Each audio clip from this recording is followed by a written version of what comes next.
вектор устойчивого развития. Нам предлагают данный проект как, так сказать, вариант устойчивого развития данной территории.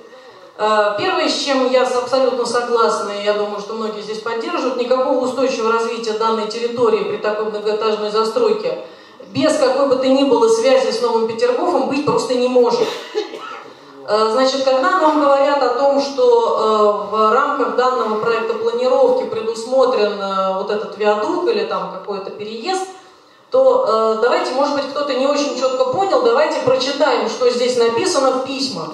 Значит, с одной стороны, один комитет пишет, что он подтверждает, что данный проект создан с учетом виадука, которого нет. Другой комитет, здесь написано, подтверждает, что никакого государственного финансирования виадука до 2015 года не будет, потому что в бюджете денег нет.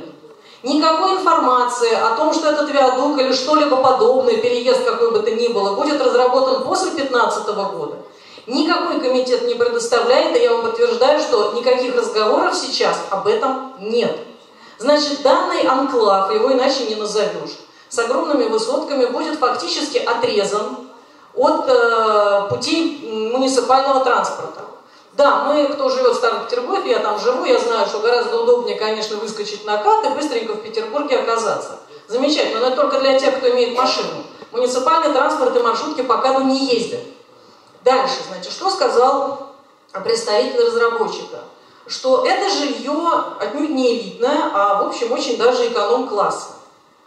Значит, мы понимаем, что большую часть жильцов домов эконом-класса будут составлять люди, ездящие все-таки на муниципальном транспорте. Некоторую часть, хотя сейчас действительно никто, наверное, не может сказать, сколько здесь будет жителей, переселенных, заселенных, вернее, по очереди. Но сказать можно одно. К сожалению, я вот еще раз обращаюсь ко всем, чтобы все сейчас поняли, это проблема не только данного проекта планировки, но все работы по планировке Санкт-Петербурга. Когда нам говорят, что мы считаем количество жителей квартала из расчета 30 метров на человека, на этом, извините, можно просто закрывать лавочку, все остальное сказки. Это означает, что жители, которые будут приезжать сюда, ну, мало кто может позволить себе купить жилье из расчета там, на двух человек, допустим, там 60-70 метровая квартира. Если это эконом-класс, потому что богатые сюда не поедут, еще раз повторяю. Когда мы говорим о заселении очередников, вы все знаете норматив 18 метров на человека. Это значит, уже автоматически количество жителей, которые здесь просчитано на 14 тысяч, увеличивается как минимум раза в 2. Это 30 тысяч в одном этом квартале. Дальше, я не зря спросила, на основании чего берется эти 30 квадратных метров.